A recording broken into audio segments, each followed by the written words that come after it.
Well, moving on to our next guest who joins us from our studios in Abuja. Waziri Bulama is a member, Strategy Directorate, Presidential Campaign Council of the APC. Morning, and thank you for joining us today on the program.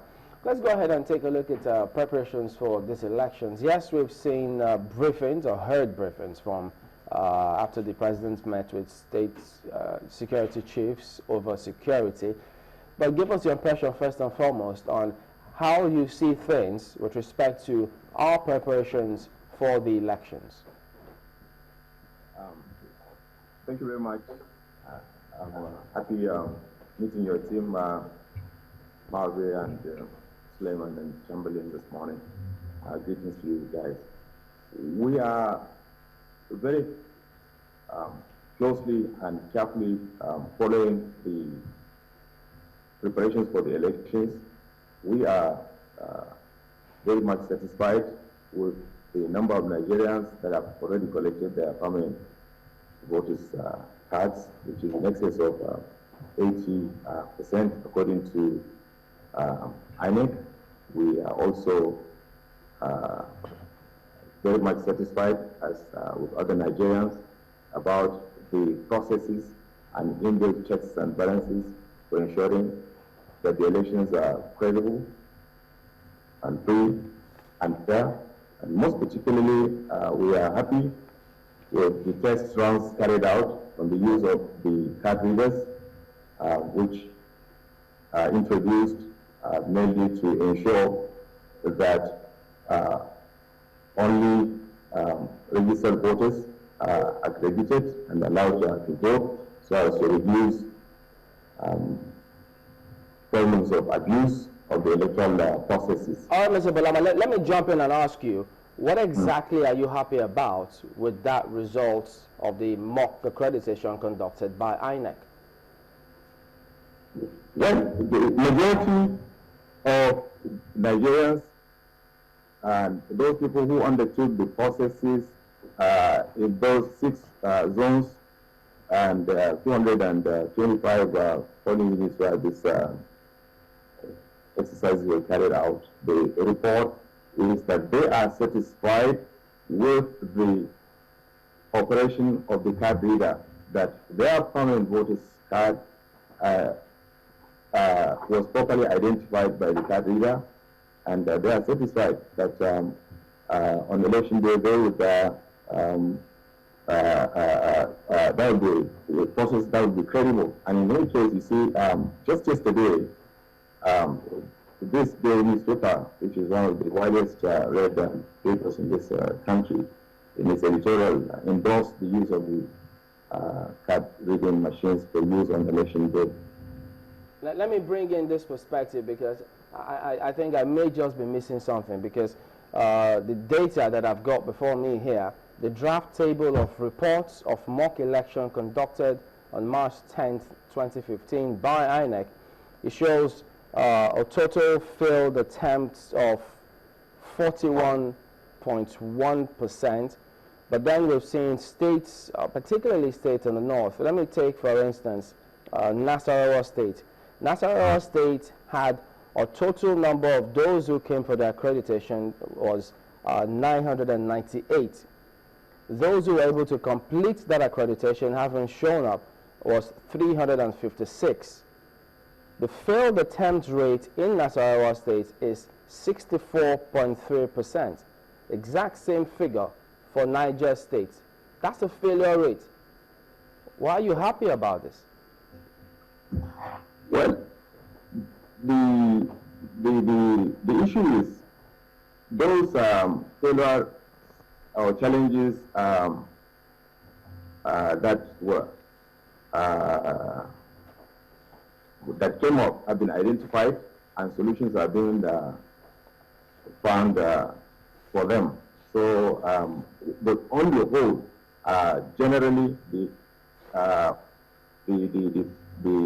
simulation actually was a success. Mr. Bulama, as at the last time INEC published this percentage of PVC distribution across the country, Nasarawa State had, they have 84.34% PVC distribution rate. That's very high compared to states as Ogun, where they've got less than 50% PVC distribution rate. And so if they've got this failure rate of those who came forward to test, don't you think that, look, on that day, because number one, those who came up on that day, I mean, it wasn't election day, it's a mock election day. They were going about other activities, tempers were not frayed, nerves were relaxed. On election day, emotions will be really high. Can you tell them that 64.3% of the people, assuming if this case repeats itself, or even if it's half, there'll be frayed nerves on that day. Can we handle it? I believe so, because all the parties are educating their members. INEC is also addressing those challenges identified during this mock trial. Now, in the instance where what has happened so far is that what we've noticed is, in terms of distribution of PVCs, it would seem that the higher the rate of distribution of PVCs is in a particular state, the higher the likelihood that people will turn up to vote in those states. Are you not a little worried that in some areas we have not been able to record just about as high a distribution of PVCs as we've seen in some other states? Well, you see, the distribution of PVCs is not as a result of anybody's fault. I mean, the PVCs are available. The remaining 700 or 800 or so that is not available. INEC has promised that they will be made available this week. So it is the responsibility of all of us, the parties, INEC, civil society organizations, and voters, to move faster to collect permanent voters' cards all over the country. If we're dealing with a game of numbers here, and of course we also know that people also have, I mean, candidates also have areas which are generally perceived to be strongholds of certain particular candidates. If we now say that in some areas, you know, they've recorded as much as 90%, in some other areas it's still hovering around 60 to 70%, and we're looking at numbers here because that's what we need to get numbers to vote. Would we say that we're actually playing on a level playing field? You see, the number of the percentage of collection is not due to any problem in the processes. The cards are available, and it is left for the parties to enlighten, educate the voters, encourage the voters to collect their cards. The cards have been made available, I believe, and it is the duty of all of us to ensure that we get those cards, prepare ourselves for voting. In some cases that have not been the case. The question is, INEC has not provided complaints form for us to even know how many people have been to the polling units whose cards were not ready for whatever reason and may not be ready for the elections. But how can we gauge that it's not because their cards are not available? No, I think INEC had explained sufficiently enough on this. The cards that are not available is just about a little less than 800,000, which they have promised to make available to those places where the cards have not been available. For instance, in Borno State, where I come from, there is one local government called, in Maiduguri Metropolitan, which is the largest local government in Maiduguri.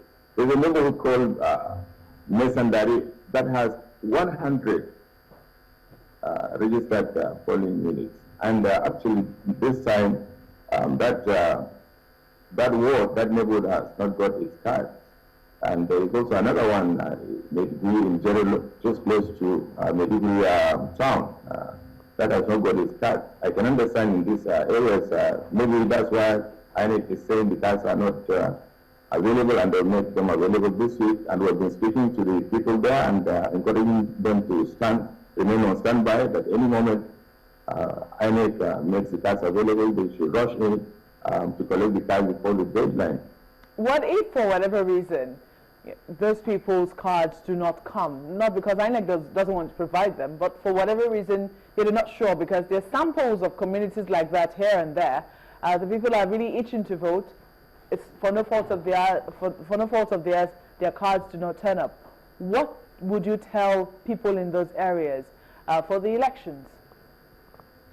I don't think, you see, this is an issue that we should be level, because INEC has said these cards are available. It's just that they have not been collected. Those that have not been available, they have accounted for it, that they are a little less than 800,000, and they will be made available this week. That all the cards are available for Nigerians to collect. So it behoves on all of us to move fast and speedily to collect our cards to enable us to vote.